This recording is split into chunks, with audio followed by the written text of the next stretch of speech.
I'm not the CEO of the Kainela Farms, but I really happen to sit in the shoes of to stand in the shoes of the CEO. Myself, I'm the operations manager at Kainela Farms. About the question you asked me, how I understand product development, product development in today's tourism economy. Exactly. First of all, product development is really making your resources around you marketable for tourism. That's the whole idea about product development in tourism. What can you make, what is around you that you can make marketable for both domestic but also international visitors? What can they appreciate around you, the resources around you? How can you turn them to be appreciated and marketable to satisfy a visitor, a domestic visitor and also the international visitor? Of course, we cannot forego the fact that today's tourism market has changed a bit. We have moved from simply sightseeing, but visitors are more interested in hands-on experiences. And there are a lot of things we can do around us, and we can give experience to our visitors. Talking on behalf of Kainela Farms, I think we have turned, by the way, we are the leading organization as far as agrotourism is concerned. Maybe talk about Kainela Farms who don't know about us.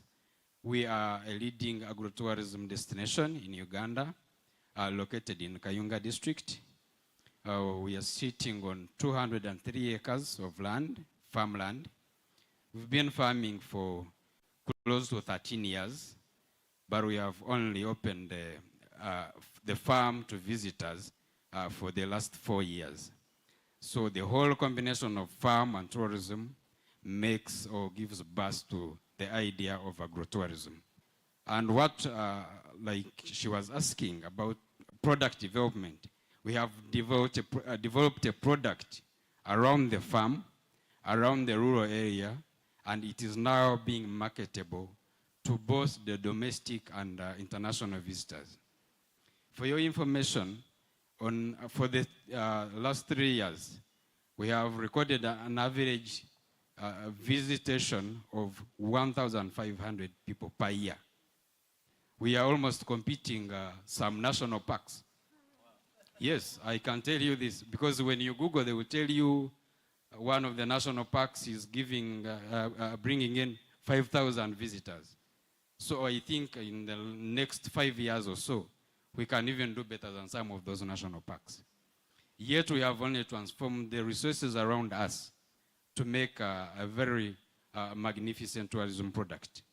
And to me, I think we have a lot of potential to make the resources we have around us. Uganda is not majorly about wildlife. And when you travel a lot in the tourism expos and other platforms, when you mention wildlife and Uganda, people do not think we have enough, because we are competing with big players in the game. But we have a lot we can use to attract market. We have the culture. Uganda in the world, if you didn't know, let me tell you this. In the world, Uganda has the happiest people. If you didn't know, but you take that. And that is a very big tourism potential and very marketable. So wherever you are and you're marketing Uganda, please do market the people of Uganda. Do not only market the big five and what, but also the people are a very big product. It's only in Uganda where you ask for directions and someone just says, oh no, actually let me take you there. You just simply asking, where should I find this? The person will just walk you there. So that means that the resource of the people is a very potential tourist attraction, and we should be selling it. So as far as the question is, I wouldn't want to take a lot of time. I want to applaud all the people that we can use the simple resources you see around us to make a tourism product. If someone came to the farm today, because it's a working farm, if we found us harvesting, if we found us planting coffee, It's a very big experience, and international visitors are planting coffee. And when they go back, they actually keep calling, how far is the coffee? How far is the millet? How far is the maize we planted together? Thank you. Yes, thank you so much. Very much. Thank you for that. Mr. Benon. Ben. People call you Ben. Ben, you have been in events for quite some time, and you have been in tourism. You have seen the effort we are putting in. You have attended so many expos. But there's this one thing, that Uganda is being said that we are such a beautiful country, but then we are not there. We are not getting as many visitors as we are getting. So the question, Uganda has immense tourism potential, as you may rightly know. But what are we not doing well? What aren't we packaging well enough to market this country to achieve its full potential? Thank you. To my dear panelists, fellow panelists, you're most welcome. Good afternoon, everybody. Thank you for this opportunity. I'm glad to be here. I think everyone asks themselves that question every day, especially we, the Ugandans, we that experience this beauty every day. You know, if you happen to travel to all the corners of this country, it's beautiful and it's different. All the corners are different. But to answer your question in very few words, I think there's lack of intentionality, and a lot of it is not just us, the stakeholders in the different departments, entertainment, or the people in the big positions that make these big decisions. If we are intentional enough to sell this country, we need to stop preaching and do the small things that will really shift the needle, especially the infrastructure. If we want to bring in people and make this the destination, one of the biggest destinations in Africa, we have to make it easy for the people that want to come here. And when they come here, is it easy for them to get around? Will they be safe? You know, and it's really the small things, and I think they are really, really fixable. So it's, to answer your question is just one word, it's just the lack of intentionality. The beauty is here. We have everything, the weather, the people, you know. He just mentioned we have like the happiest people. We have that spirit, that good spirit. But that's not enough. You know, that won't make somebody book the plane ticket to come here if we don't even have enough flights to get here. You get what I mean? If the experience on the road is not that great enough, you know, they'll go elsewhere where they're intentional with the good roads and, you know. So yeah, unfortunately, it's those small little things because we have the hotels, we have the accommodation, the food, but it's just lack of intentionality, and unfortunately. Yeah. Thank you. Thank you, Laura. Laura, I know you have been intentional. You have been intentional in this game of tourism, and you have really tried your best. What are those little things that he was talking about that we can do to change the game of tourism in Uganda? Because we think we have done our best. I know you have traveled everywhere. You have seen how people are doing it. What can we do to achieve our full potential as a country in tourism? Thank you, Dorcas. And thank you very much for this opportunity to be on this panel. And I'm especially excited that it is product development in tourism. I am very passionate about that, always forging and creating and, you know, doing all sorts of things. That's why you said I've been very intentional. So I can't even start with saying, I think we haven't been in it. But I will start with an introduction. My name is Laura Kagame. I am a two-faceted tourism entrepreneur. I'm both on the travel side and the hotel side. So on the travel side, one of the aggressive lodge, the second lodge in, within the park in Queen Elizabeth, which is in Kasese. It's called Acacia Wilderness Lodge. And alongside it, its sisters, two hotels in Mbara, Acacia as well. So that's the hotels and the travel side. So that is my conversation with Benon earlier. And it was that we just need to be more creative and have, you know, there's something I call delulu. I use it a lot.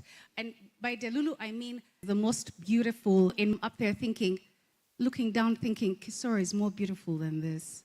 Take you, you drive for 1.5 hours, you get there and this is it. You know, you look at like Sipi Falls. If Sipi Falls was planted in South Africa, my Lord, what they wouldn't have there. So it's just more product development around these areas. And I know, Dorcas, I know that we're working on a lot of these things. Cable cars in different places, developing the different islands, more water sports on our different lakes. Imagine we have over 160 water bodies in our very small country, you know? And yet, if I even asked you guys to name maybe just 3 types of boats that you know, or lakes that have boat rides, I don't think you'd go past, you know, 3 examples. So there's so much that we're yet to do, both by the private sector, by government. But for me, that's what's most exciting, because it just shows that there's so much opportunity. There's so much that we have to do, but I also love what is happening now with the new, with the UTB and UA. There's so many exciting developments. This is the most exciting time to be in tourism because of all the opportunities available. Now, as Travel Neza, we continue to do our part to highlight a couple of these places and to just, you know, do our part to showcase the most unique parts of Uganda. Thank you. Thank you, Laura. But my audience, can you at least be clapping for the panelists? At least clap, give them some vibe. Dr. Jim. Dr. Jim, you have been in tourism, you have a research center, you have done so much research. And if they opened your head, they would tourism would just come out. But how can tourism products create jobs and community benefits while remaining sustainable? We have seen some products that have been created and then 2 years later, they're off the market. Either they are dead or I don't know. But how? From the research that you have done over the years in tourism, how can these products create jobs that will benefit communities, but also remain sustainable? Thank you. Okay, thank you very much, and the panelists and the audience. As mentioned, I'm Jim Mayorichire, now focusing more on research. I'm a professor at Makerere University, and that's where some of the problems begin. You say we have done a lot of research, and I think that's where I find the challenge. Over my career, it's good, you were talking about product development. There are 2 questions that still remain unanswered, as you have said. We have all these resources, then why haven't we converted them to benefit from them? That is one. The second one, which links to the question you asked, if all these resources have been around, the gorillas, the elephants, and the rest, how come the people are still remaining poor?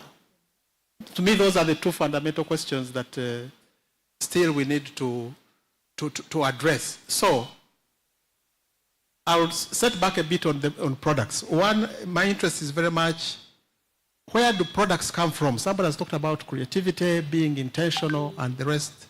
And to me, all this comes from the knowledge. We must have that intentionality to create products using our own knowledge.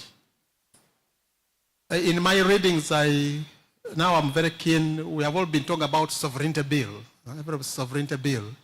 But has anybody thought about knowledge sovereignty? The knowledge we are running, where did we get it from? Are we using other people's knowledge? Do we need to sit and now look at our own, what we have, just as Kainera was saying, look at what you have and build on that. And that, to me, will be able to build jobs for tourism. Why have the jobs in tourism been few? We still have a very narrow product range. We all think to develop tourism, you must have the big five. Once you don't have the big five, then you are off tourism. So we need to look at the products that we are building. We need to look at how do we even sell the products that we have better. Because I think part of the challenge from my side, from the research point of view, is that we have continuously sold products traditionally the way we were selling them and the way they were handed over to us from the colonial period. And to me, that's where the whole problem begins from. You just want to say this is a lion, this is a gorilla, and that's it. And to me, that won't enlist somebody to come back. It won't be able to sell the product. As part of the research, I'm increasingly interested in what is the link between wildlife viewing, and wellness. We well know that now there's a lot of issues with the mental health and the rest. When we are selling this mountain gorilla, are we selling it as therapy? Now there's a term called nature therapy. So when we are having these game rides, are we just moving from point A to B? Or are we intentionally selling something more than that? To me, if we do that, if we sit in a corner and introspect and see how the products we are selling, one, how do we improve them? But two, how do you bring more products on board? It's good now he's talking about agritourism. I don't know how many people they employ, he will tell us. And we have been training, we have young people, and all of them may think, I only become a guide, but there is more that can do that than becoming a guide. We need to look at more innovative products. As part of the research center, we are running a study and a report is coming up on nightlife, for example. Is Kampala's nightlife a tourism product? So can we package and sell it as a product and can employ people? How many people are employed in the night economy? And that's where the jobs are. You have a maximum that you can employ in UA. You have a maximum range as you can employ. So if we look outside the box, so to say, and this box has been that we all think products, tourism products are wildlife. So once we get out of those boxes and talk about agro-tourism, talk about culinary tourism, talk about all these other products. So to me, the jobs can be created, but they cannot be created using the same system we are still running, the traditional system.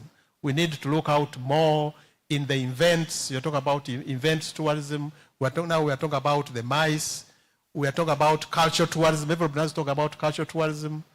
I still have my own challenges of how we promote cultural tourism. We are just looking at a small section. We all think cultural tourism is inviting dancers here and they dance. And to me, that is not, you will not be able to create the products and bring more people. So you can only create jobs by attracting more people. And you can only attract more people by being unique. I was just looking at the statistics. The whole of Africa, 2025, received around 81 million tourists. The whole of Africa. Over 50% of them went to 3 countries, Egypt, Tunisia, Algeria, and South Africa comes in. South Africa is the next one. So it means if you remove all those, we all remain with around 25-30% to fight for, other 49 countries. So there is a fundamental problem bigger than Uganda alone. We need to look at how do we get people to come into the country. So to create more jobs, you must make sure that you are able to attract more people to come into the country. And for people to come into a country, we have to think more innovatively about new products, about new experiences, and about how to sustain those people to actually also come back. It's not only about coming once, but also marketing us and coming later. Thank you. Thank you. Thank you, Dr. Jim. Ambassador. Ambassador Rosa has traveled far and wide. You have been everywhere. You have represented the president's interests in many countries. And you're in tourism. You're the presidential special advisor on tourism.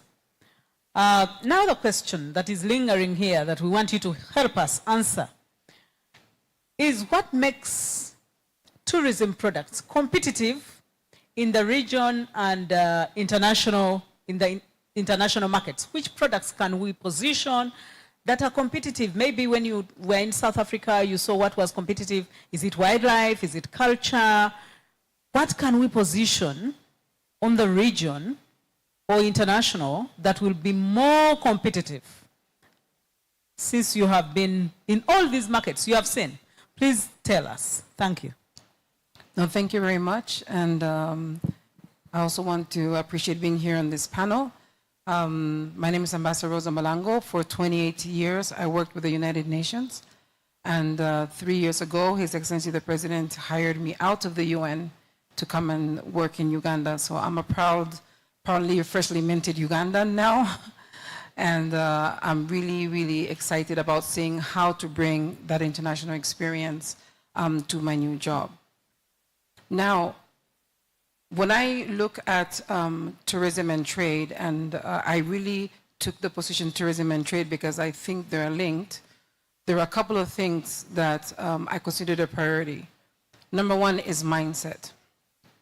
We look down on ourselves, we look down on our heritage, we look down on our products, and because of that, we're shy about telling the story.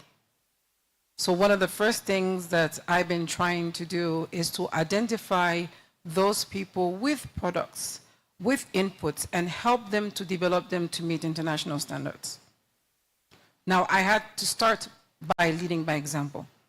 So I used my UN pension to create the TAC Hub. And what I do, the TAC Hub, I work with women-led SMEs and young people, and we create and brand products and fashion made in Uganda. So every time you see me, I'm wearing something made in Uganda. So I have to lead by example. So we're demonstrating that we can wear casual, we can have uniforms, we can do sports, you can do state house made in Uganda. The more the women work with me, the better they get at it. So already just by showing up, I'm doing fashion. So people see me and they want to know where is that from, and I say Uganda, and they were not aware Uganda had fashion. This is a product already. Now imagine how many of you know people working in fashion. But we need to get together, we need to get better at it, we need to organize ourselves better so that fashion, Ugandan fashion, can be a product. Now, another way of looking at it, I always encourage people to think, try to put yourself in the shoes of the person who is visiting. So for me, it's easier because I used to be here as UN. And I remember I would go somewhere and I would go, this place is beautiful, what can I take home with me? And there was nothing. So recently I went to Gulu for the Northern Uganda Film Producers Award, and I insisted that I wanted to do a heritage tour before the awards. Everybody was shocked. So no, if you're going to invite people to you, you must make sure they see what's around you first. And by doing that, you're creating business and you're creating jobs. So the film producers, I've encouraged them to work very closely with the travel specialists and the tour operators. So if you're having a film event, the tour operator should be there, the travel specialist should be there, and you should have different type of packages for different visitors. Is somebody coming for half a day? Give them a half a day package. If somebody's going to stay longer, give them a full day package. And agree in advance what you want that person to see. Now, for me personally, I wanted immersion. I had heard about actually experience. I wanted to have it. Guess what? And here I have to say, women do organize themselves better, sorry, because I asked 3 different people, and there was a lady called Gloria from Loremi Tours. She came up with a 4-hour package. She took me to the gate of no return, which I didn't even know existed. So ladies and gentlemen, I found someone there from Ugandan museums. The guy is by himself. He doesn't even have a souvenir store. He doesn't have anything. So that is a historical location. How many products can you do from those rocks? And you stand there and you look and they tell you, if you keep going straight, it's Sudan and Ethiopia. Oh my God. So that is another product. I go there, I should be able to come back with something. Even the walking sticks that they give you to walk around, give us some that I can take back home from my experience. From there, I went to the LRA, and the LRA Memorial for me was very, very emotional because as having worked in the UN, having worked with victims, seeing the memorial was really something else. And there's an old man trying to do his best to keep those things together. So again, if we're looking at it as a job, that space needs support so that the community can help the old man to keep the memorial alive. And we should be able to sell samples and booklets and brochures that you can take from the memorial. So I was at the LRA Memorial, what do I have? I have nothing. The third part of our tour, which was really well done, was my naming experience. So they told us, you're going to take you to a village, you're going to have to come in dancing, and oh my God, God bless them. So they explained the steps to us. So we went through the steps, and then you have to talk, and then they give you the name, and my name was given was Achiro, and my son got his name, and then I asked them, I said, can I have a certificate for my name? And God bless them, in 24 hours, they sent me a certificate. Wow. With the name Achiro and explaining the whole process. So well done at Destination Acholi. Can we give a clap to the Acholis? So you see how I'm telling you that's an example of a product. I immediately sent it to my friends in the US, and in Spain they're like, oh my God, we have to come and book it. Because the experience, you come into the village, you tell them who you are, you participate in the dance, they explain to you the dance. They have about 35 huts. Out of the 35 huts, 3 are reserved for guests. So if you actually have time, you can actually stay and do the whole experience with them. When you leave, what do you take with you? So I was telling them, you should have calabashes for sale and drums for sale. Everything that you experience, you should be able to take a version with you back home. So now that was an immersion experience. So when I came out now to the event to talk about film, my appeal was, ladies and gentlemen, return. People will come to see where the movie was done and why. And now if I'm coming to see about the movie, I need to look at product development as a business. So I'm going to conclude by just making reference to, I hope you guys love the space you're in today. Do you guys love this space? Okay, this is another product. So I have been working for the past year with the Producers Guild of Uganda. And the whole idea was, how can we elevate the filmmakers so that the government sees them as an industry? So we advocated and fought to have this room called what? The Film Experience. Wow. And that's why we have the different guilds here. How do we do costumes? How do we do props? The Screen Guilds are here. We're showing the short movies made in Uganda in between. And guess what? Most of the government people came, they told me they had no idea. So we pulled this off. So imagine how much more we convinced the government to set up a film business park with an ecosystem at one location. So the idea would be, let the government buy the equipment, because it's really, really expensive. We already have the talent. And then you have an ecosystem within which everybody can stay, you rent a space, and we can host our counterparts from other countries in a dignified space. Thank you. Can we clap bigger? Can we clap better for Ambassador Rosa? Thank you very much for that. Back to you, Mr. Mubezi. You said you ran a farm, Kainela Farm. I grew up doing some of those things, but you're promoting it as a product. How can you make me, a domestic tourist, appreciate what you're doing, especially make me be interested in even paying for it, and yet I grew up doing this activity. I grew up picking coffee, I grew up doing all these things, and it was as if suffering. You know, Ugandans, we say, oh, I don't want. There are some people I met, and I was telling them to go gorilla trekking. They said, what? I pay money to go and suffer? So how will you convince a domestic tourist to pay for a farming activity that they grew up doing. Because we want these products to be all-inclusive, to have the international market and also the domestic market. Kindly just tell the people how you can do this pricing to make it especially competitive and yet not chasing away the domestic market. Thank you. Okay, thank you so much. Let us take note that growing up, agriculture was a punishment. If you misbehave, you have to dig some kind of land.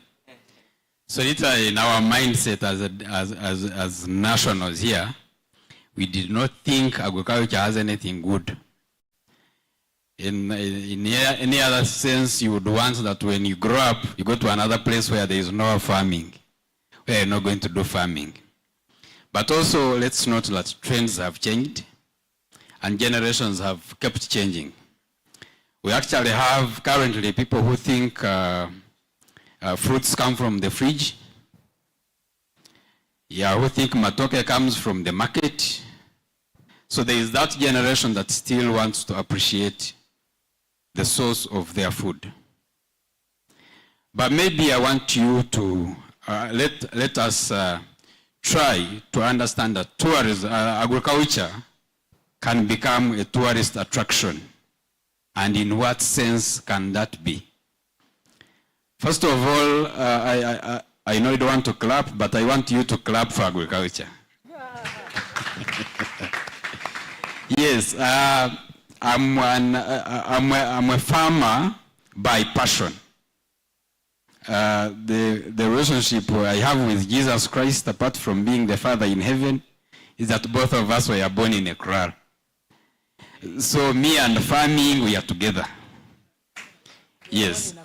Yes. So me and farming, we've been together. But, you know, farming as a sector is the mother of this nation. I don't think we would be where we are if we did not have farming on our side. And agriculture has done a lot and has supported this nation a lot. But being a mother, like I said, agriculture is a mother. The mother has potential to multitask. You can also clap for the mothers. They have potential of multitasking. So of recent, and not only in Uganda, by the way, but worldwide, farming has become a potential tourist attraction. When you go to Google and you look for the best destinations in the world, they will tell you about a place called Taipei, I think is in Taiwan. And the major products they have there is not the wildlife, but the community and farm product. It means agrotourism has potential actually to be the leading product for the nation. And therefore farms have potential of making business in tourism. But not only the structure of a farm, I want you to think, okay, not think out of the box, but let's think, they say let us think that the box is not there. I want you to look at the farm out of what you expect, out of just tilling the land, producing some food. Actually, referring to what we do as Kainela farms, we have a number of other sectors of tourism. For example, we can do mice at the farm, mice tourism. We hold retreats, we hold team building, we hold a lot of things at the farm. That means it has other aspects of tourism. Now the visitors are more interested about community tourism and sustainability. And when you have a farm, you have potential of bringing out this. You can do community visits. Yeah, 99% of our food comes from the farm and from the community. So a visitor who wants to come and experience something great from community is able to come to the farm. You can do sports tourism. We have a whole sports hub. You can do basketball. We have teams training there. Basketball, volleyball, soccer, and a lot of things. Clubs, national clubs, training from the farm. It is not only farming and tilling of the land. There are very many other aspects of tourism you can involve at the farm. Thank you so much. But how do you price this activity of agriculture to make it competitive? Okay, the pricing, of course, also the price depends on the service provided. the pricing of the product. You must have packages favorable for an international visitor, but also have packages favorable for a domestic visitor. For example, if you had a domestic visitor who wouldn't want to spend the night at the farm because one night goes for 630 Ugandan shillings, but maybe would think this is a very big price for a domestic visitor, which I don't think, and we have a lot of domestic visitors paying this money. But we have one-day visits, which is way cheaper, but you're also able to experience the farm. So you just give favorable packages for a domestic visitor to enjoy the place as much as a foreign visitor can enjoy. Thank you. Thank you very much. Can we have a hand clap for Daniel Swangs, Mr. Swangs. Ben in most cases is called Mr. Swangs. And growing up, swang means you have swagger, or, you know, it is all something to do with entertainment. And now, events have become such a big deal. I saw the other day when Arsenal was playing, and then they got, I think they were the champions. It became a whole thing. And now people are advertising, let's go to Gaba to celebrate the championship. So events have become a big thing. Now everyone is organizing an event. Even campaigning is an event. So every day it is an event, and it's becoming a tourism activity. How can Uganda better package entertainment and events as a tourism product that will put us at that place that you are saying we are not being intentional?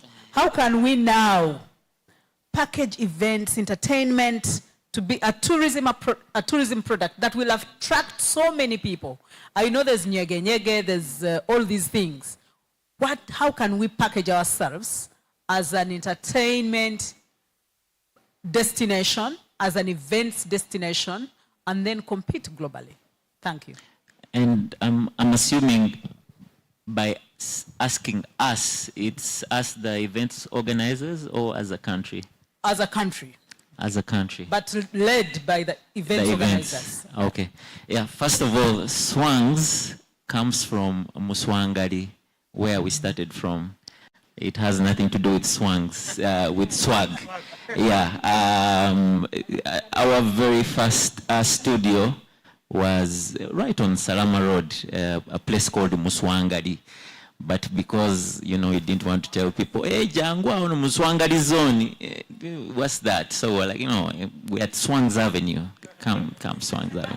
So even when we moved to our... so you see, you put some swagger in Swangs Avenue. Hey, so when we moved to Muyenga and legitimized the business, somehow the name stuck. You know, it moved from just being Muswangari to... Yeah, so back to your question. I think we as events organizers, we need to collaborate more with different stakeholders, especially in the tourism industry. Say, for example, we can organize something, an entertainment event at the farm, whereby we are not just offering music and people singing and dancing, but I believe someone would want to book a ticket to come to Uganda, not just to watch somebody singing, but if there's that add-on, I'll be able to eat a fresh pineapple. You know, Uganda, they say we have the sweetest pineapple in the world, and that's no lie. I used to hear people say, we have the sweetest pineapple. Man, when you travel and they give you a pineapple, those guys are eating chigaji, and they call it a pineapple. It's true story, by the way. So imagine packaging an event whereby, yeah, you'll be entertained, but at the same time, you'll get to watch the process of harvesting coffee. Because people nowadays, as we grow old, you don't just want the night event, watch the musician, great production, and that's it. What can they do during the day? They can go to the farm and try to milk a cow. You know, some people have never experienced, like I said, they will think milk comes from the supermarket or the fridge. There are certain things that are now big, like wine testing in Cape Town. People go for wine testing. Oh, you know, that's something that can make somebody travel to, you know, to just experience that. So it's these experiences. Can we collaborate with airlines? So if I have, say, Nyege Nyege, I think 2 years ago we were traveling for the Cannes Lions. It's an event for creatives, and I happened to be one of the speakers. That was 2024, and I used Brussels Airlines. And around that same time, I don't know if you guys have heard of Tomorrowland. This is one of the biggest events in what's that, Belgium? Yes. And all the planes were branded Tomorrowland. So our connecting flight to France, in the plane, the vibe was different. You know, it was even how they were serving us. Because Tomorrowland is, you know, it's party, it's vibe. So I was all the time thinking about Nyege Nyege. I'm like, hey man, imagine if it's Nyege Nyege season and Uganda Airlines has branded all their planes. I know we have like 4, 5, yeah, but you know, we can, yes. And it had, have you been to the Tomorrowland? Man, there's a way you feel like, next year let me plan and be here. Imagine the people, the traffic that they get going in all these different cities, they get to know about.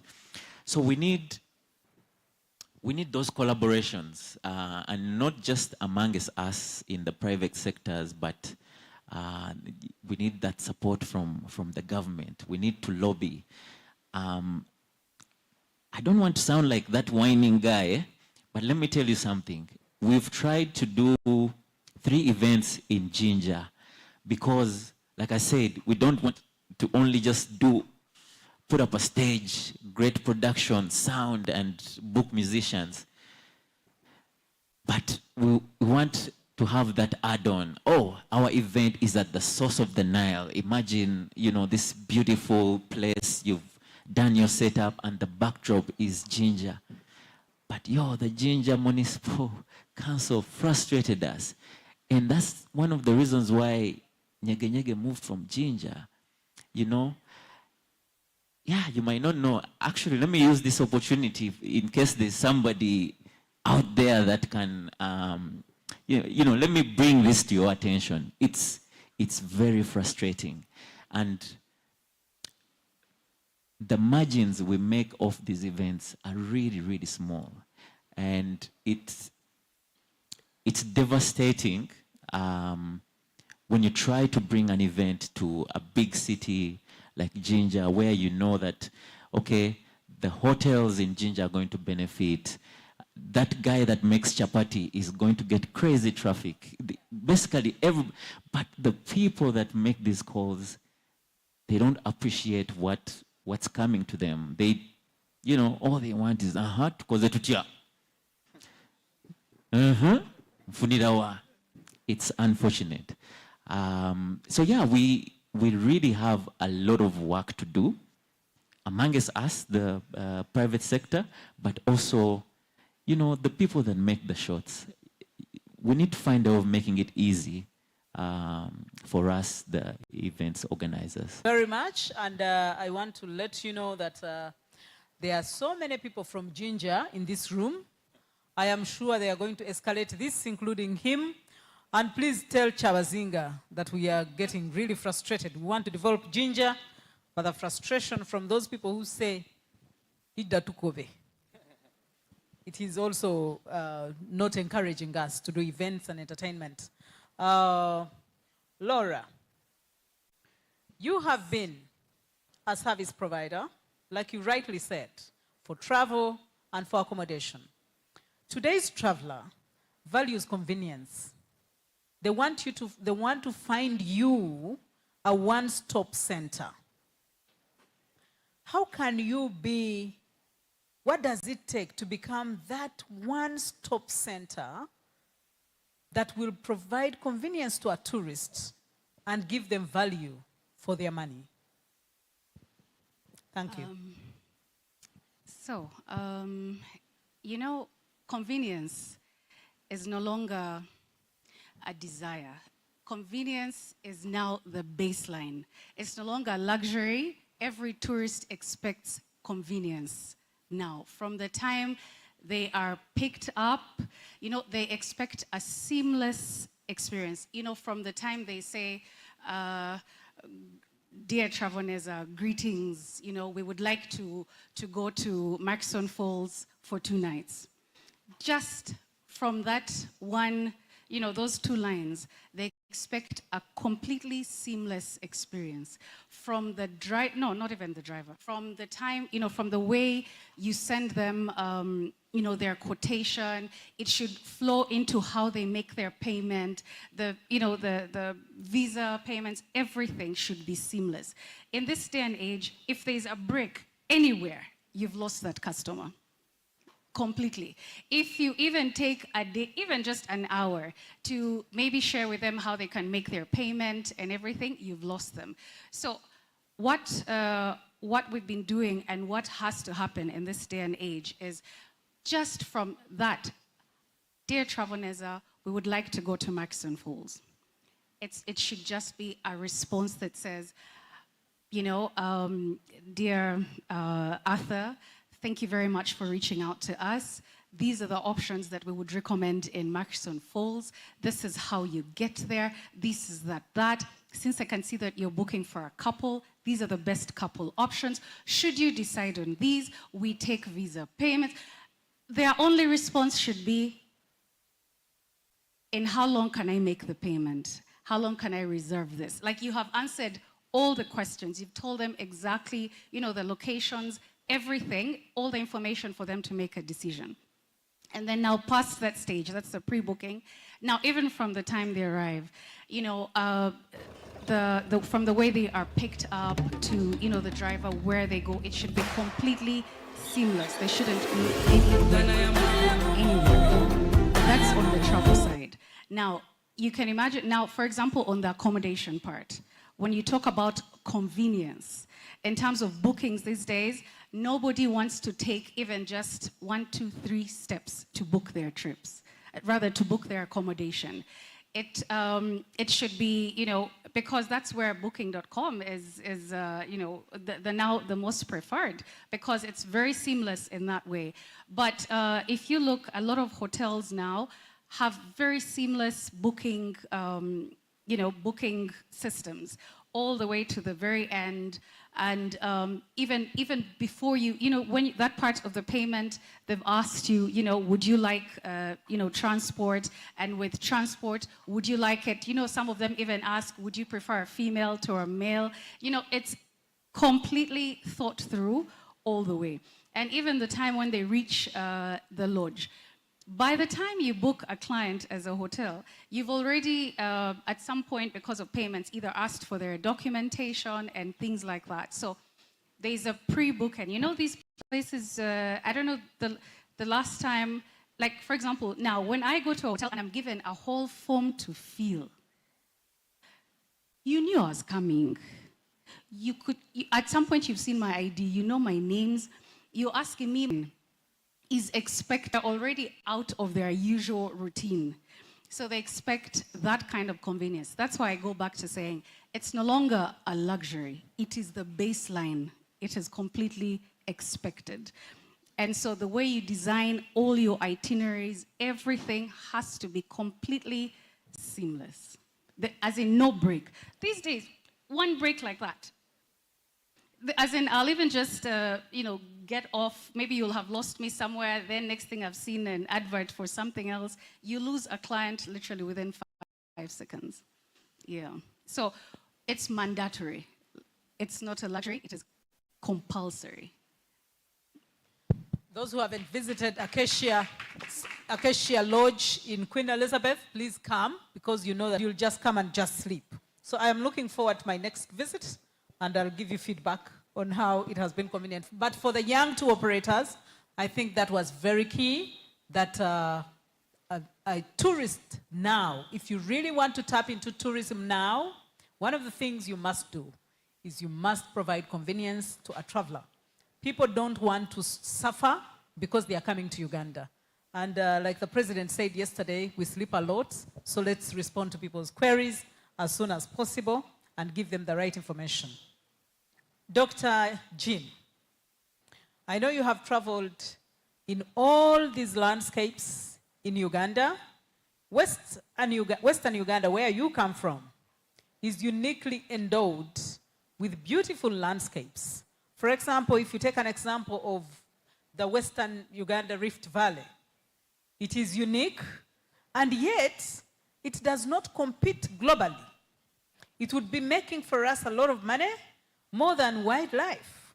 How can we move away from wildlife and start selling the landscapes that are uniquely ours, like the ones in Western Uganda?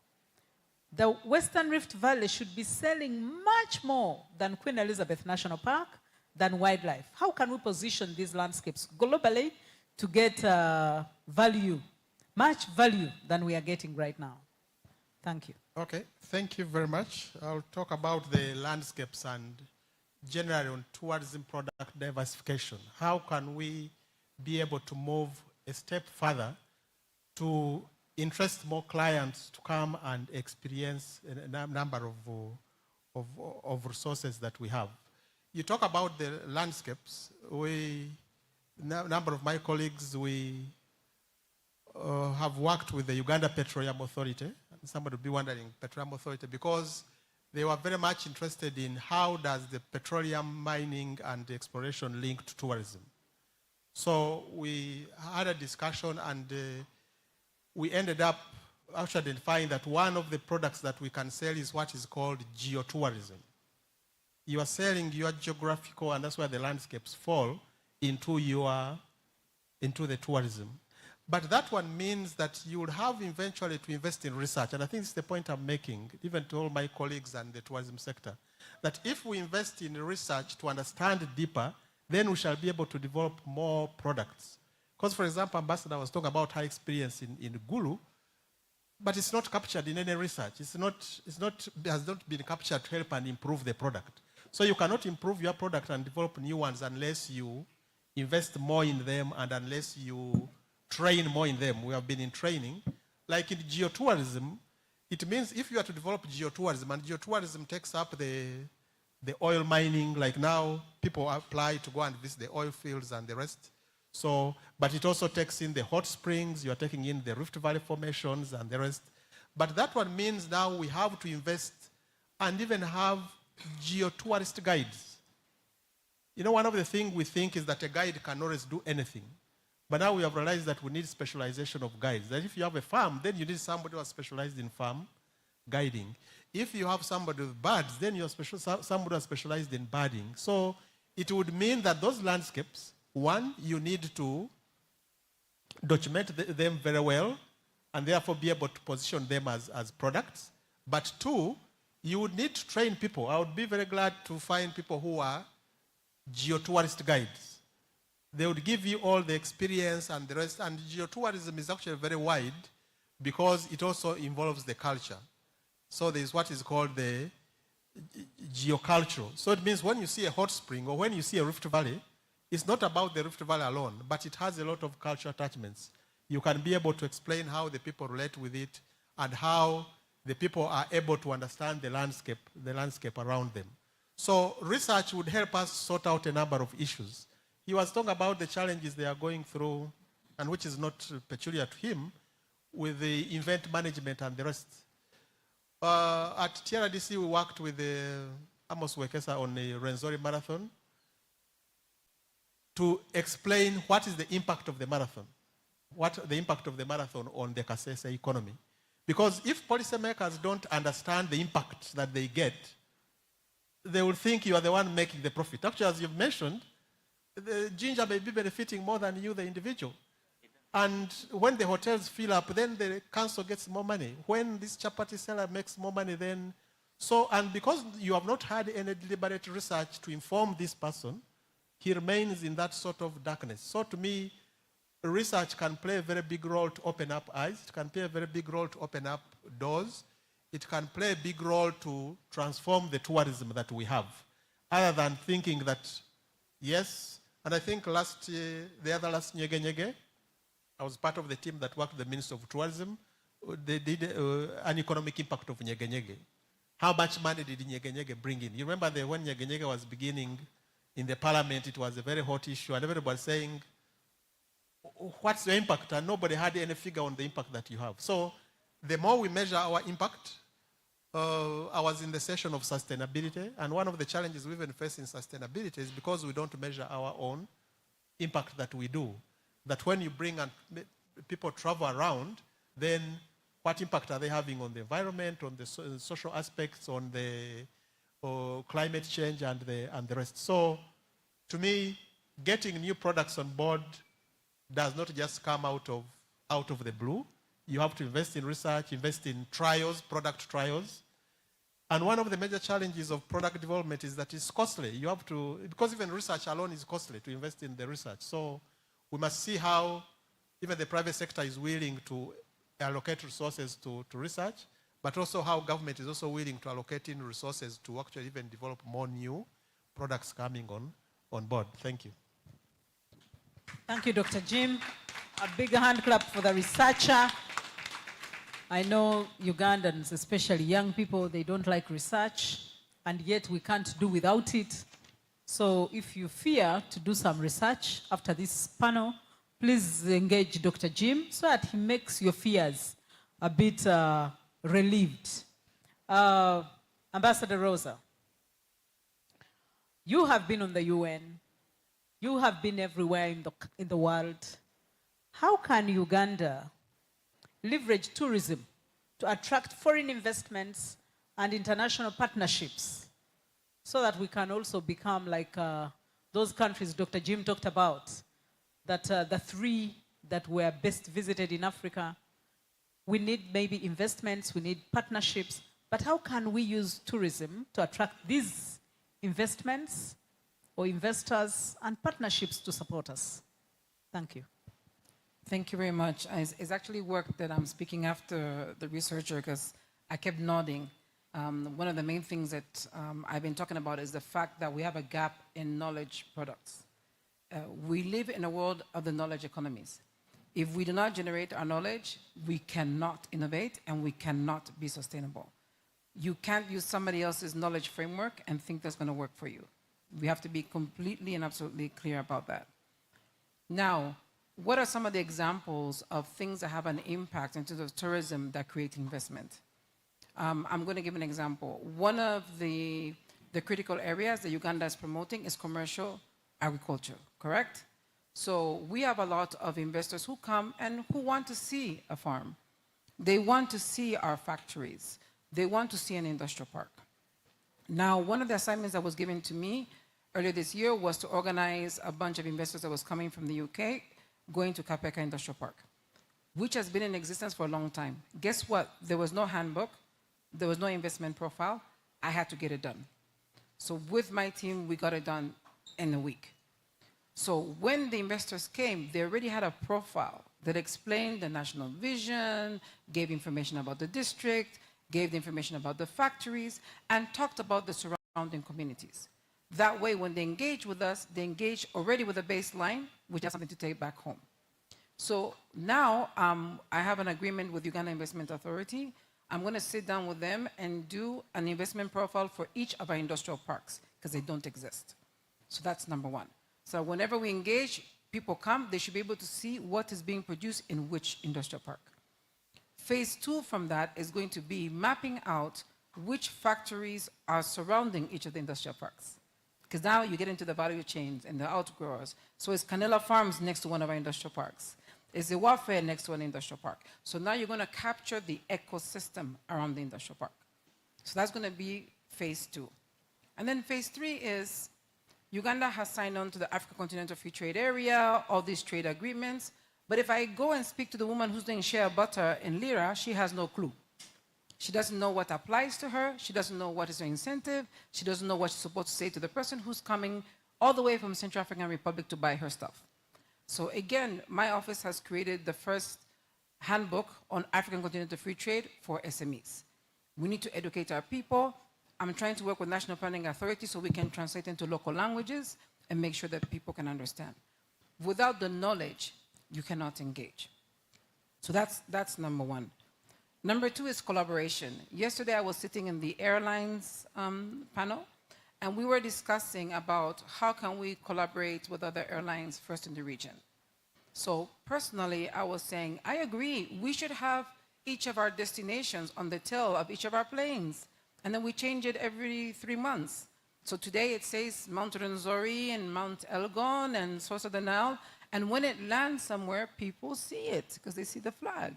Each of our planes should have a different destination every 4 months.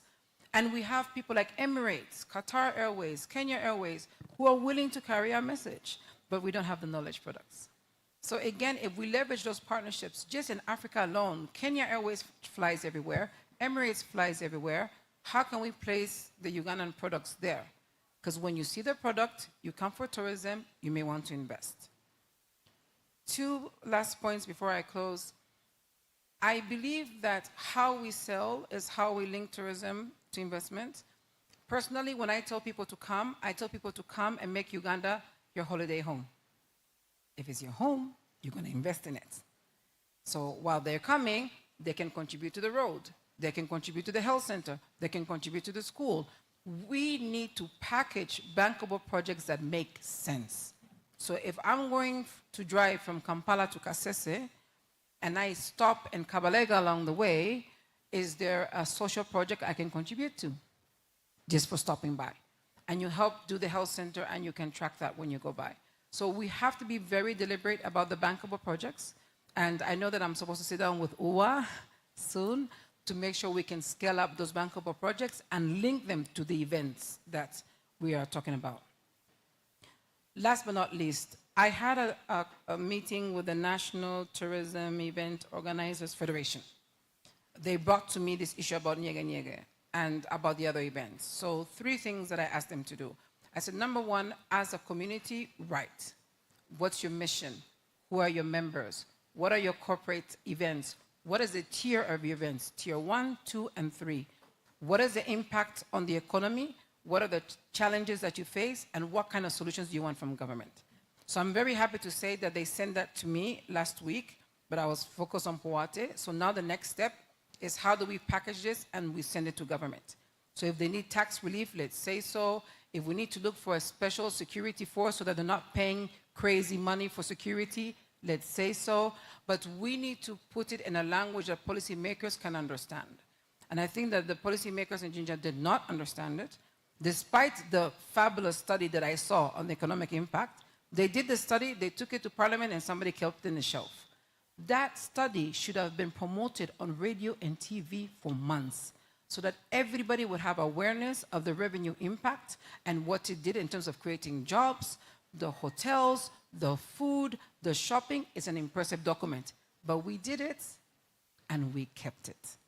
So definitely, I think the last thing that I would like to say is I believe part of the reason that I exist is because I can bridge between the 2 worlds.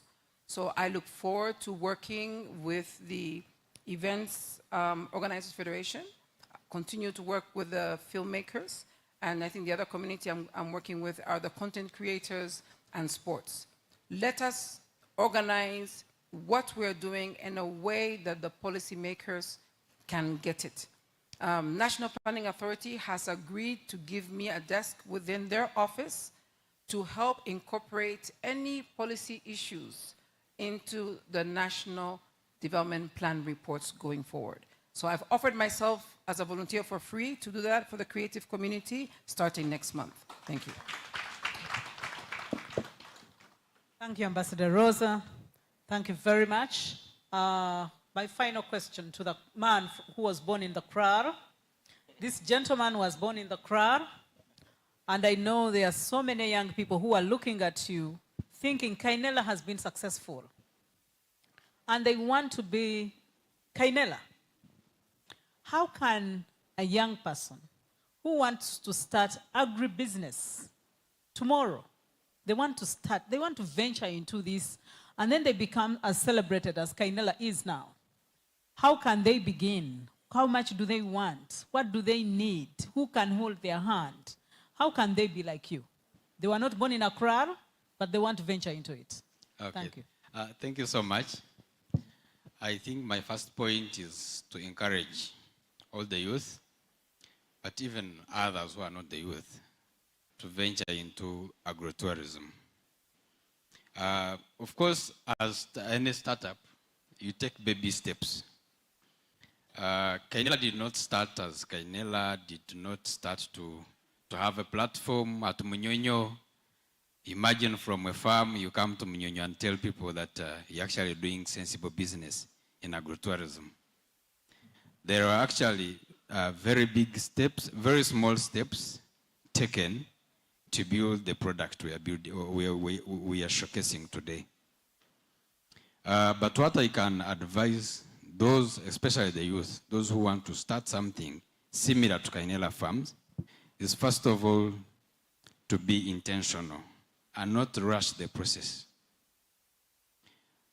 Looking at where we started, up to where we are right now, most of it, we've been reading the visitor's mind. What does the visitor want? We do not have all this mega plan of where we are. We started, by the way, on 5 acres. I'm talking about 203 acres and going forward. These people don't have 5 acres. They have very small. Exactly. What can they do? Exactly. We are talking about product development, and the major thing in product development is using resources you have. There are even farms on 1 acre doing very well. There is a lady called Dr. Nalima, who is doing a 1 acre model. But there are even those who are doing less than 1 acre. There is a farm on Entebbe Road. It's, I think, on less than 1 acre, something smaller than 1 acre. So the resource you have, as long as you're intentional, please don't rush the process.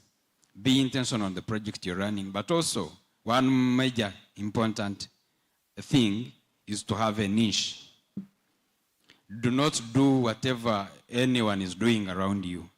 You have uniqueness, is to find your uniqueness. What is my uniqueness in the product? That's when you're going to have market. Because if you're selling what I'm selling, then we are competing for market. If you're selling what the neighbor is selling, then you're fighting for market. But have a niche and strategize on how to sell it. Be unique in what you do and strategize on how to sell it. But also, please be in the space of tourism. This space has built us a lot. If you come in this space, you're having knowledge sharing, you're looking at what the neighbor is doing. Probably you're not going to do what exactly this person is doing, but you know the nitty-gritties of doing business, especially if you want to do something in tourism. You must be related to UWA somehow. Kainela Farms is a partner of UWA. UWA is dealing in wildlife, but as a farm, you partners.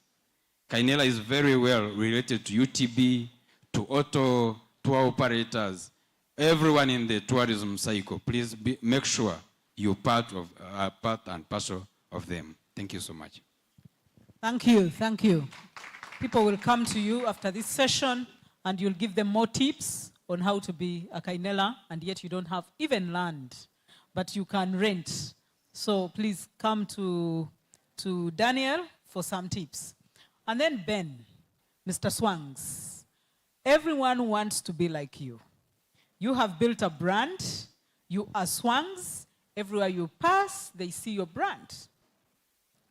And people know you have organized events and you have made money, they think. But people want to organize such events that you do and you're the expert. How can one organize an event that will become very attractive and people will come for it and so that someone can make some little money?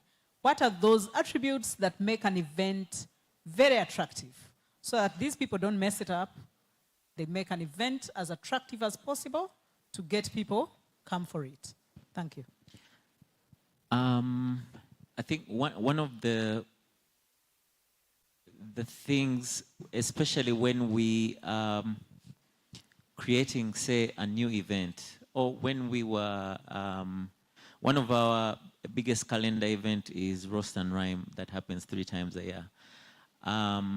You kind of like have to put yourself in the shoes of somebody who is going to attend this event. And we are very big on experience because that's bigger than even the lineup, who is going to perform. But when these people go back to their homes, how are they going to feel? What's the experience? What's that thing that they are going to talk about that, you know, that they won't get anywhere else?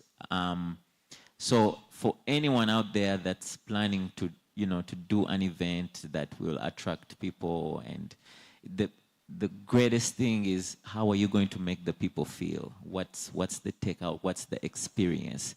Is it something that will always want them to come together? And I think as Ugandans, we are big. There's an energy that we have whenever we get together, even if it's strangers, but we're in the same room and having a good time and experiencing some. In the gospel circles, it's called when we're in one accord. There's that vibe and energy that we feel. I'm sure most of you who have gone to Nyege Nyege, it's really not because of the lineup. Half the time we don't know who's performing, but you know that you're going to have a good time because you are going to meet other people, like-minded people like you that are free and just want to have a good time, that are happy and in the energy. So it's really all about the experience. Don't let no one lie to you that it's the type of lighting that you're going to use, the sound, it's all about the experience. How am I going to feel? How, you know, I attended, there's a festival me and my friends went to in Dubai called The Untold. We didn't know anyone on the lineup, but these guys are very big on how you will feel, you know, the experience right from the gate. They make sure that the guy who is checking your ticket is smiling, is even dancing, like almost like these guys are trained to be ministers of happiness and enjoyment, so that by the time you're walking in, you also get into that vibe, and you know it's infectious. Yeah, that should be the #1 priority. How are you going to make the people feel? Thank you very much. Can we have a hand clap for Mr. Swangs? Laura, if you had 1 minute to convince an international traveler, an international visitor to come to Uganda, I know you have done this, but if you had 1 minute and you met Obama, we've been trying to get him around, we have failed to get him. But then you're walking on Washington streets, and here is Obama, Hussein Obama, and you have to convince him to come to Uganda. What unique experience you do sell to him, and why? Wow. Yo, Dorcas, you don't like me. Or you believe in me too much. One of the two. But I wouldn't sell Uganda to them. I wouldn't sell. I would describe a feeling. And I would, the way I would say it, I'm going to hope that many He's of giving you only 1 minute. Okay. The president has said 1 minute. Yes. Tell me anything you want to tell me. Okay. Now, in Uganda, it's really, we've got really unique experiences. I will draw from my own personal ones. There's that moment when you are engulfed in the Murchison Falls area, and it's splashing on you, and it is thundering, and it is, if someone called you in that second and asked you what you were thinking, you wouldn't even have the words to describe it. It is just the feeling. But I also want to talk about one more thing, and for me, that's my best experience. When you are cruising down, I'll use the word cruising to make it sound fancier, sailing down the Kazinga Channel, and you reach that fishing village. There's that special fishing village where I don't think even a poet has the words to describe.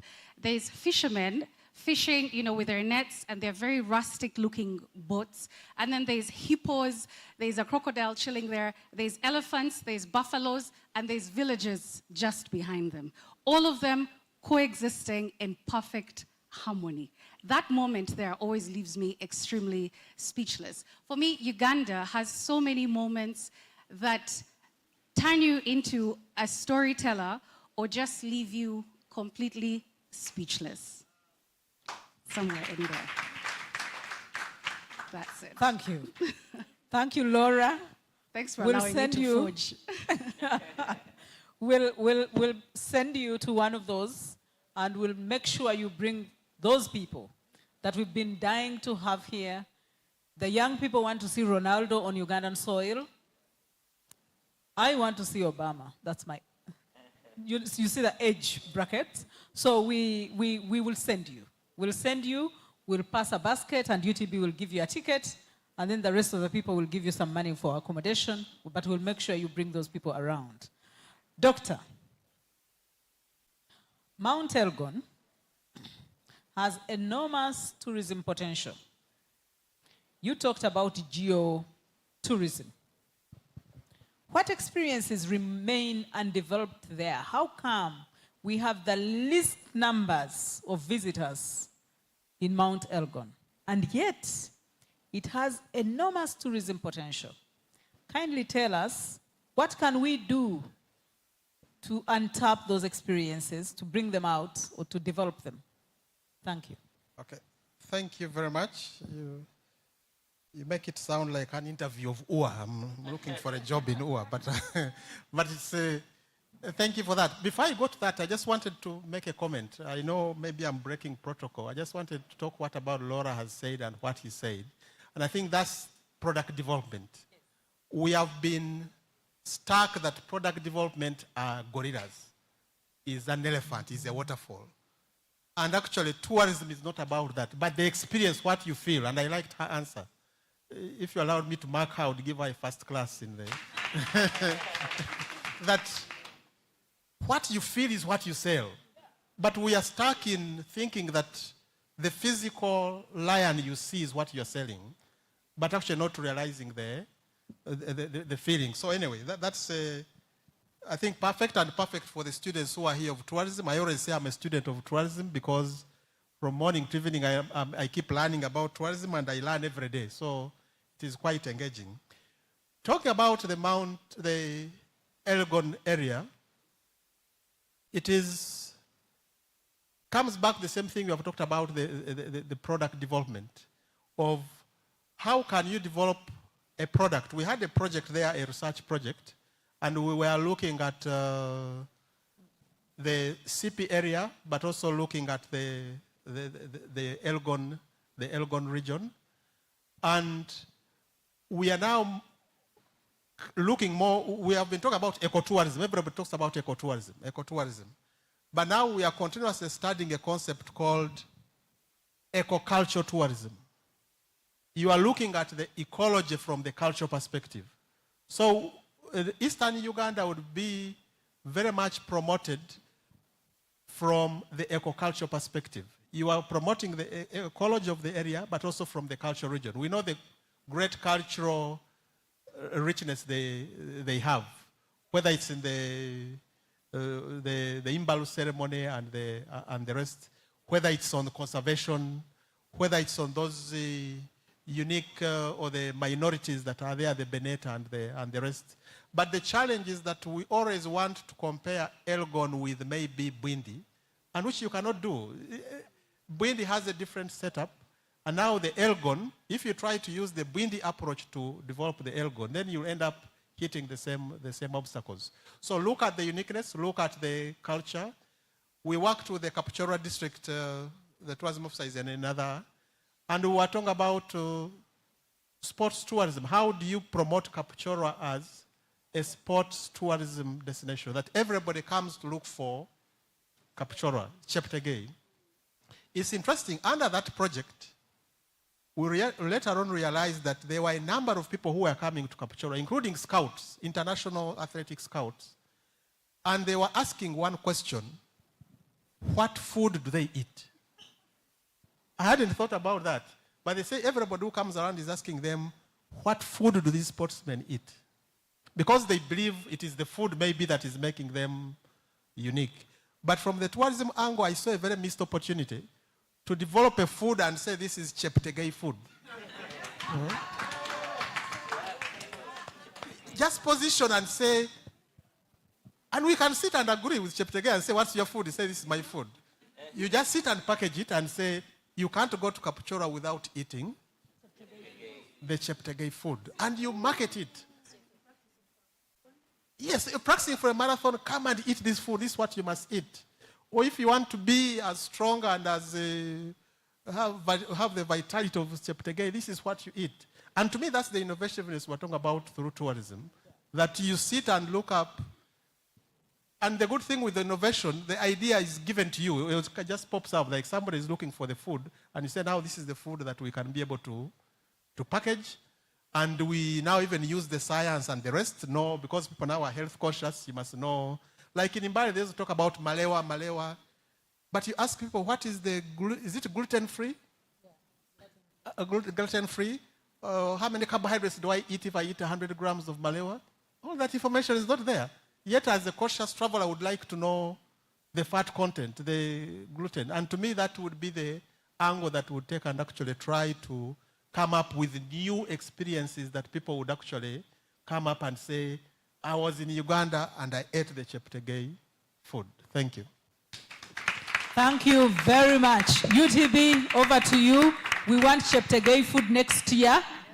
The next Powate, we want to see a stall selling Cheptegei food, and we want even to have it on the menu. That's a very good one, and that is really product development, because that's a big product that can transform Kapchorwa, that can transform even Uganda, because Cheptegei is a big brand. How would we leverage on his brand? Now, Dr. Rosa, Ambassador Rosa, see I'm calling you doctor because you're seated next to Dr. Jim. Yes, Ambassador Rosa, you have been in Uganda, and everyone now knows you were in Acholi. But if you get out of this country and you're walking on the streets of New York and someone asks you, Ambassador Rosa, you have been missing in action. Where have you been? And you want to tell them that you have been in Uganda, but you don't want to say Uganda. How would you describe Uganda to someone who has never been here and make them feel what they have missed because they have not been to Uganda? In 1 minute, the person is passing by. They are saying, I haven't seen you in a long time. You want to tell them you have been here, but you don't want to say the word Uganda. You want to describe it in a certain way to make them feel what they have missed about this country. Thank you. Thank you very much. And I'm just laughing because I actually have to do that like every other night because people call me to say, are you okay? How is it going? So This is going to be a nice one. it is. It's a very nice one. So I've leveraged on my experience. So having been raised in the U.S. and lived in New York with the horrible weather, I think about all the things I used to suffer about. So I tell people that, by the way, do you know I live at the source of the Nile? I'm like, what? It's not Egypt? No, it's not. It's where I am. Do you know that I live in a place where there's organic food everywhere? I just realized I ate plastic for decades, and now here I have fresh food. Do you know I live in a place where wellness is every day? So wellness is every day. For those people who are surprised, I don't look the same way I looked when I worked in the UN. You can see the level of stress. This is a healthy version of me, and it's because I live in Uganda. You know, I live in a place where respect and dignity greets you every morning. You know, so everywhere we go, you feel safe, you get respected, you feel dignity. And I just realized I live in a place that's the cradle of civilization. Do you know that my house is 10 minutes away from a 1,000-year-old kingdom that it still exists? So that is where I live. Thank you. Thank you. Another big, massive hand clap for Ambassador Rosa, because she actually has described Uganda. That is my country. That is what I call home. That is our country. That's the pearl of Africa. I want to ask you, the audience, to give a big, thunderous hand clap to the panelists as we stand up. I want to thank you very much. I want to thank Kainela. I want to thank Swangs Avenue. I want to thank Travoneza. I want to thank Dr. Jim. And I want to thank you, Ambassador Rosa. Thank you very much for giving us your time. I remain your moderator. I've been your moderator, Dorcas Rukundo Twesigomwe from Uganda Wildlife Authority.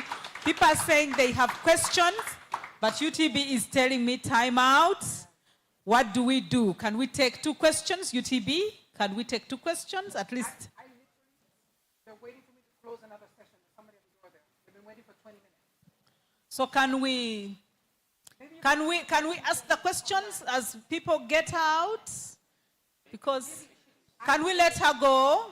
If you had any question to Ambassador Rosa, please ask her. She will be around.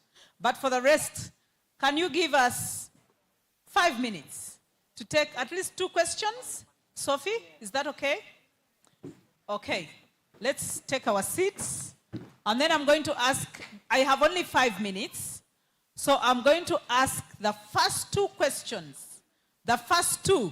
And one is from Owedinda. Owedinda is on the other side, towards the door. Tell us your name. Give us the question. I see so many hands up, and I don't know what to do. But I'm giving each one of you 1 minute to ask the question. Just tell us one of your names, and then ask the question. After you, I'll have one of the ladies. I think this one. And then we'll have a gentleman and another gentleman there. Thank you very 4 much. questions. I'm called Ali Mutakaviansi. I'm a filmmaker and the president of Film Club Uganda. But mine is actually an observation. I have observed that what we've been talking about is international tourism. We have said so little to encourage the domestic tourism, yet I think we have such a big population that we can tap from. I don't know why we are not encouraging locals to visit these places, because recently I was in Chivale National Park with some friends of ours, and it's so expensive going for that trek. How can we make it affordable for the locals to have these experiences that are ours? Okay. Then another thing is, I think it's important that government encourages festivals to appear in every city, because that alone is a way of promoting domestic tourism. I'm for domestic tourism, not for the international tourists. Okay, Thank you. Yeah. Thank Time you. is up. I'll answer the question of why we are making it expensive for domestic tourists, especially because you talked about Kibale National Park, and that's the chimpanzees employ me. We have been promoting open park days where we invite all Ugandans to enter the national parks for free. And let me tell you, Ugandans, when you tell them, come and enter for free, they'll ask, what am I going to eat? Are you providing food? Are you giving me transport? Are you... So it becomes a little difficult because you're talking about entrance, which I control. There's someone else here who is providing accommodation, and they want to buy for you food. That forest is not in the city. It is a bit hard to reach. Some of these places are hard to reach. Bringing food, Laura will testify that getting food from Kasese to Queen Elizabeth to the lodge is really a bit expensive, but Ugandans naturally, I'm going to use Ben's words, that we need to be intentional so that we are able to travel. I know Laura has been organizing domestic travels, organizing groups. Come and we go to the parks. Come. I don't know how she has been successful. And then after that, you'll give the microphone to Ben to talk about the events, the question of events. Thank you. Let me answer the domestic tourism part. I am on the same page as you. I advocate for domestic tourism first before international. And I do both. In fact, I have a saying that if you come asking me for a Dubai quotation, first tell me which 3 destinations in Uganda you've been to. But maybe you'll correct me. It's 200K? 200,000. Now, I don't think that it is a price problem. I think it's a value issue. It's that we have not shown that experience properly. A lot of it has not been documented properly for the domestic. I'll give you an example. Do you call it trekking? He hiked Mount Elgon recently. And I watched it. I watched his whole experience, through his chimp trekking. 200,000 is not a lot. It's not a lot. That is $60. The average Ugandan pays that for a lot of things that have less value. But we have a visibility, content creation issue, and those are the things we've been talking about. So, for example, he was telling me he wants to go hiking Mount Renzori next, and I said, you definitely have to involve UTB. Please take us along, because there's very little footage, video content on Mount Renzori, very little, and that tourism needs desire. So it's not a price issue. We just have not evoked enough desire in the Ugandan to want to go see those chimpanzees. That's what it is. But for domestic tourism, for example, at Travel Neza, I have a Uganda calendar marked as in January to December. People pay in monthly installments for as low as 100K. We have moved Ugandans throughout Uganda for a long time. My lodge has Ugandan rates in UGX way less than the ones for foreigners. And I think we do 50-50, and we treat the Ugandan like you're at home at the lodge. So, yes. Thank you, Laura. Ben? Yes, I agree with you, Ali. I share the same sentiments. I think it's our responsibility, everyone here, if you've been to a game park, try and sell it to your workmates at work, at home, or if you can afford to take somebody, take them with you, let them experience it. It's life-changing. If you go up the mountain, you don't come back the same. Your business, will get a different lens in terms of resilience. But I think, yes, UTB, you have a lot of work to do, and not to only target foreign tourists. I believe the local numbers as well can really, those numbers can do something in bringing in the money. The other, the festival really, we don't have the power to do that. I think we need collaborative. Yeah, it's really. But again, for me, my takeout on this panel, the doctor mentioned, we have work to do as well, making those cases through research so that the government can get to appreciate that, oh, okay, events can bring in these numbers. Oh, events can impact this amount of figures in just one weekend. Oh, the hotels can be booked out, and we can get this kind of spike in terms of local small businesses in a town when an event happens. So that is on us as well, as events organizers. We need to build stronger cases because, I mean, government has a lot of issues to deal with, so the numbers have to make sense for them to give us the support. So yeah, we'll hopefully take that challenge on and make sure we take these things across the country. Thank you. Thank you very much. I don't know who is moving the microphone. 1 minute. Good afternoon. My name is Denise Noahereza, a third-year student at Makerere doing software engineering. And I have 2 questions. The first one is, Mr. Ben and Dr. Jim talked about how we are still in the traditional way of marketing the tourism. Is there a way we could tap into the current trends of marketing so that we could show Uganda? Because there are countries that you see on TikTok, on internet, and you're like, oh, I would like to visit this country, but because you're seeing how it has been marketed. So I was wondering, is it possible as tourism people to do that so that we give a new face to Uganda that would make people desire to come to it, or that would make Ugandans themselves want to travel their country? And then my other... That's over to you, question, Dr. Jim. My other question is, pardon me. Dr. Jim talked about the diversity of the tourism and how all the times when we think about tourism, we think about chimpanzees and what.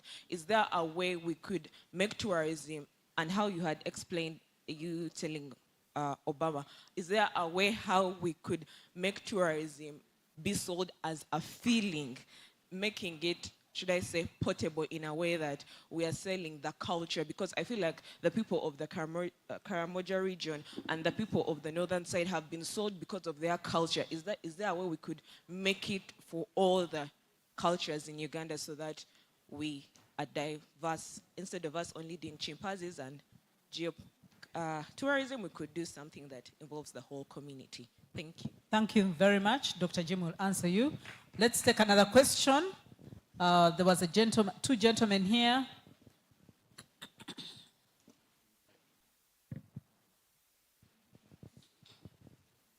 Thank you so much. My name is Juventin Ochor.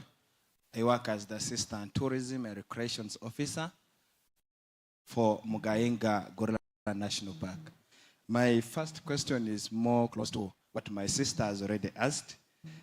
Basing on the vast knowledge and understanding of the local tourism of Uganda and international tourism of our dear panelists, what are those few practices that are missing in Uganda that we can borrow from the outside world to help us position Uganda as a premium destination in Africa? My second question is about That's AFCON. for Laura. Laura will take that question. My second question is about AFCON 2027, which is just around the corner. That's for Ben's. Co-hosted by Uganda, Kenya, and Tanzania. How best can Ugandan tourism sector benefit from the AFCON visitors who are coming? AFCON is going to attract thousands of visitors. How best can we make sure that all these people have a taste, have a feel of Uganda's tourism products? I thank you. Thank you very much. Ben will answer that. The last question. Thank you. Semju Isma, aka Soundman Omumpi. I'm a filmmaker and work with Mulika Studios, but I'm mainly here on behalf of the Sound Engineers Guild. Mine is mainly to Doctor, and is how can we go about mindset change in the community? One, back then before lockdown, we had few domestic tourism. But after Tulambule campaign in 2019, I'm happy that I was part of the first two campaigns as a sound recordist. It changed the mindset. Nyege nyege is always seen in a different angle. Or other events and tourism. Parents don't encourage people. We want to change the industry. But parents are not even encouraging people to study such jobs, to be tour guides, to be in the others related things. How can we go about changing the mindset of the nationals? Because if we want to get there, everyone is attached, because the tourist is not going to associate with just the tour guides, but the entire community. My second is on, we are targeting the international tourism, but where are we as Uganda at these different international stages? Do we have representatives at different events? Let's say festivals. I enjoy watching different music festivals and theatrical festivals. I see the Kenyan flag being waved up in so many different events. It's just one time that I saw a Ugandan flag being raised at a festival in Germany. Where are we? Are we able to be part of these film festivals, these events, and sell the nation? Can we change the image and not just support? Like the international image really matters. Do we care when they say Ebola has broken out? Like the president was protecting us, because those numbers affect when the international community, BBC and those other media houses are just showcasing how poor Uganda is, how chaotic it is. Do we mind about the image that the international community knows about us? Because the foreigners that come here sometimes and do content, what are they selling? The kids in the ghettos, the poor communities. Do we mind about controlling that? What image is being portrayed at international communities? Thank you. Thank you very much. I don't know who to pass on this one to. I think, Dr. Jim, you have done enough research, and Ben also knows about events. Where can we position our flag on these international events? But Dr. Jim, you'll also talk through about these filmmakers who come and film the ghettos. When they are talking about the culture, they are talking about jiggers. They show some jiggers to the international community. How does this resonate with who we are? And yet, we are really trying to position our country as these people. We are selling people as a product. And yet, someone is selling us as if we are so backward. I think those are the only questions we are able to take this afternoon. I'm going to ask the panelists, starting with Dr. Dr. Jim, to take us through those questions, and then coming this way. Okay, thank you very much, and thank you, moderator, for allowing a few questions, because it would have been unfair for maybe people for us to get this feedback. So in the interest of time, I'll be brief. Denise has talked about how do we leverage on technology to promote tourism. And actually, to me, it's good you're asking these questions as a young person, because now this is your ball.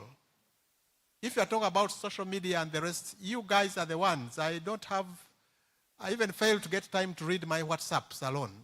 So I wonder if I read TikTok, I go on Instagram, I wouldn't. So it means you, the young people, and I'm very glad that you stayed together. I see a number of other students who study tourism. It's you to come together.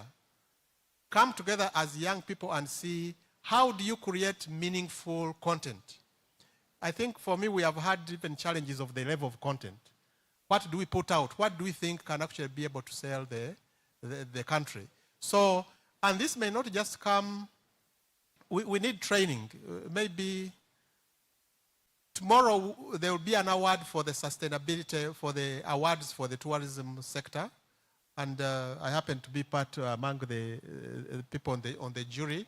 And we have already made some recommendations that we need training because people, for example, there's a category of influencer. An influencer. Now young people like content creation, influencer.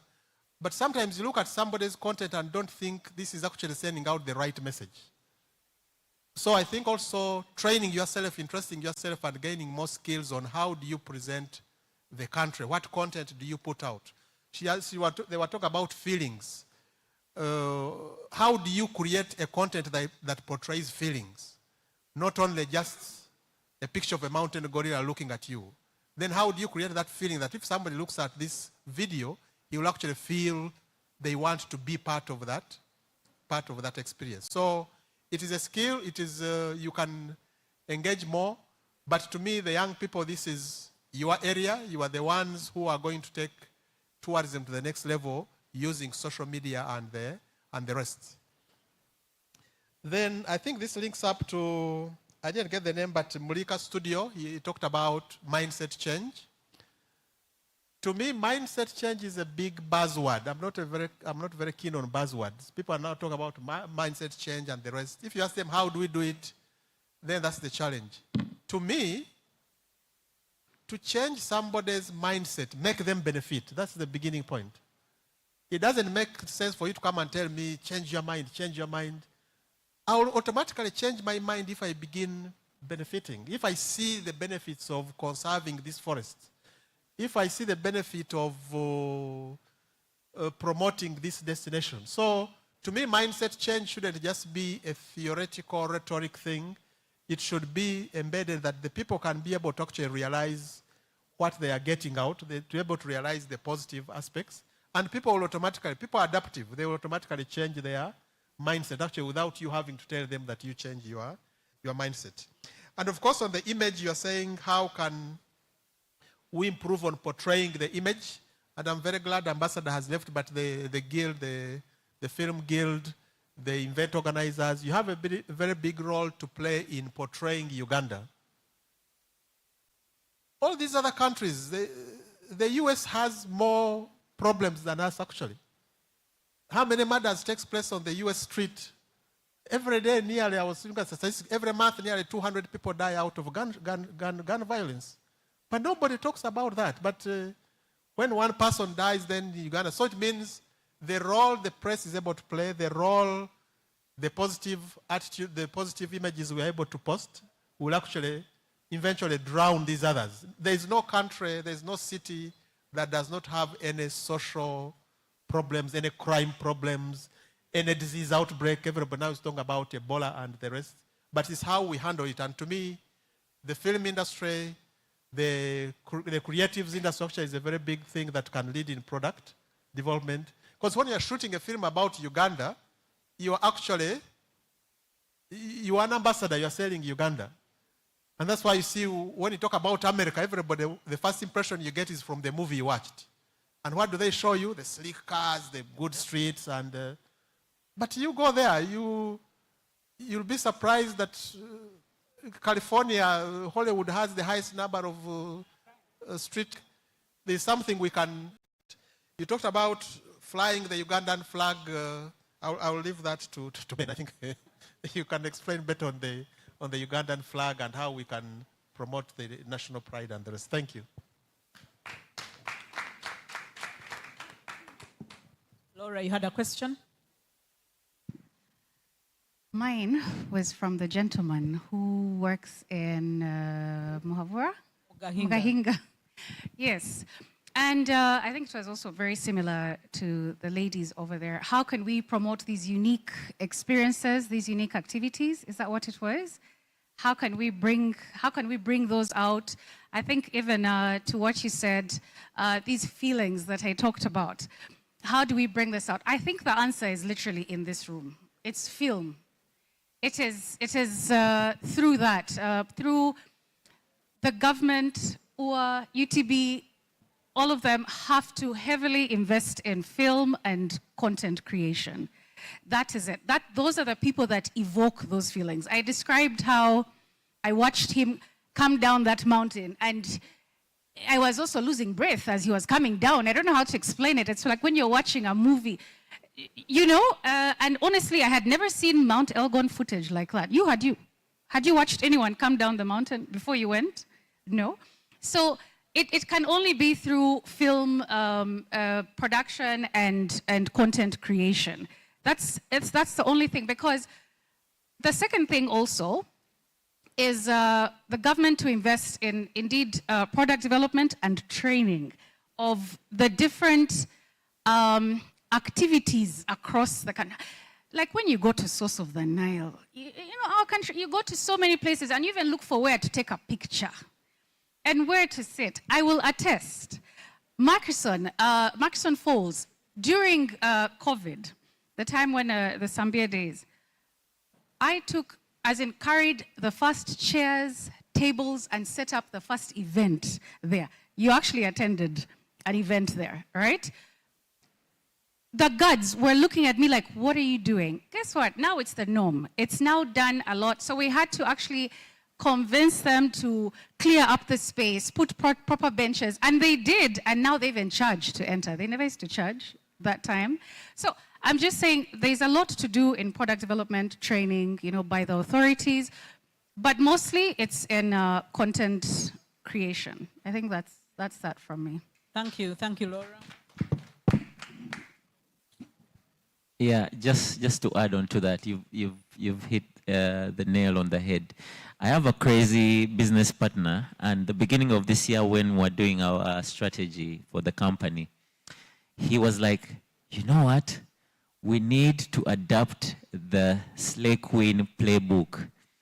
And everyone in the room was, Slay Queen playbook? But guess what?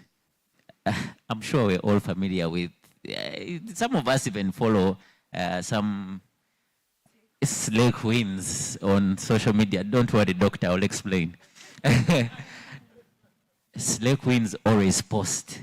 They are always looking, the hair is, when they're having lunch, when they, you know, and this goes to all of us. If you have a business in tourism, you manage a hotel, don't feel scared that, oh, you're overposting. Show us every day. Show us the sunrise. Yo, the Kasana today is looking sleek. Don't fear, don't overcomplicate Luzungu. You know, that's how they sell us, you know, this dream, this place. Banange, let me go and check out this place. Going for an afternoon swim. Go, you know, we need to stop selling ourselves short and take away that fear of thinking maybe I'm doing too much. This doesn't look too corporate. You know, the world has moved on now. We are no longer handing out brochures. So it's us.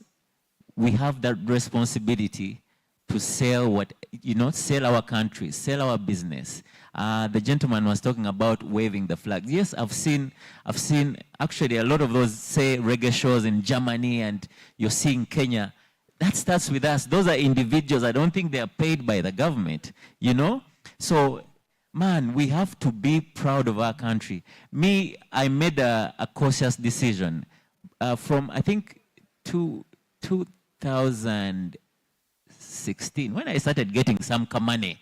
I was like, oh, every December, I have to go somewhere. Go to the US, go to Dubai.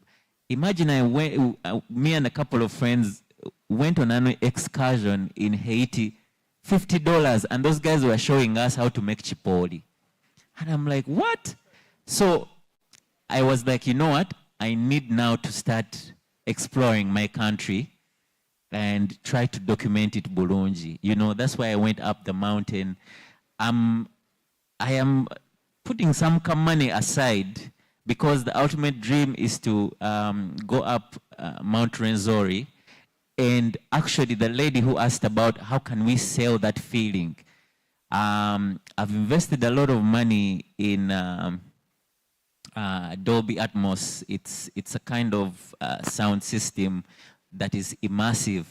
And in our world, there are some kind of microphone, the ambisonic mics, I'm sure you know them, that I put them in a room. And so imagine I take that microphone in up Renzori and I play for you how it sounds, you know, that immersive sound, and take some good visuals. So, yeah, the government is not going to pay me for that. Maybe they can. Who will give you complimentary. Oh. To enter the Renzoris, yes. Oh, okay, okay. Maybe let me. But will not give you food. It's okay. I'll take care of the food. But you know, it has to start with us. All the time we are, as Ugandans, we are so used to complaining. Banang, banang. But man, this country is beautiful. This country, you'll be amazed. The weather. I have a friend of mine, she was planning to do a barbecue, but then like, I'm praying maybe this weekend we might get some kasan, and then I barbecue some chicken. So there's a lot that we take for granted because we're always experiencing it. And that is what we need to sell out there. For the gentleman who was talking about AFCON, I think the best way to do it, because you know we're going to have an influx of people, and we need to find a way of packaging, you know, having incentives for the ticket holders. Hey, you're coming for the AFCON, you know what? You can get 80% accommodation and game drive to, you know, whatever. Yeah? You can visit Mugahinga and you get this percentage off. But guess what? You might even charge them 100%, but you tell them it's, hey, this is 70% or 50%. We love to hear, I'm getting a good deal. Even if it's not the truth, you know, you find a way. But I think the best way, make, you know, all-in-one packages. And, you know, people will experience Uganda. Thank you. Thank you very much. A round of applause to the team, to the panelists. And with that, I want to thank you very much for being the best audience today. Thank you very much. You can clap for yourselves. And thanks to UTB for sponsoring this time and being here in this room. I know we have learned one or two things today, this afternoon. But if you have any burning questions, as we step out, reach out to any of these panelists. They'll be happy to answer the questions. UTB has organized some packages for the panelists, but I want to ask the panelists to stand here and we take a group photo. And as we receive our bags,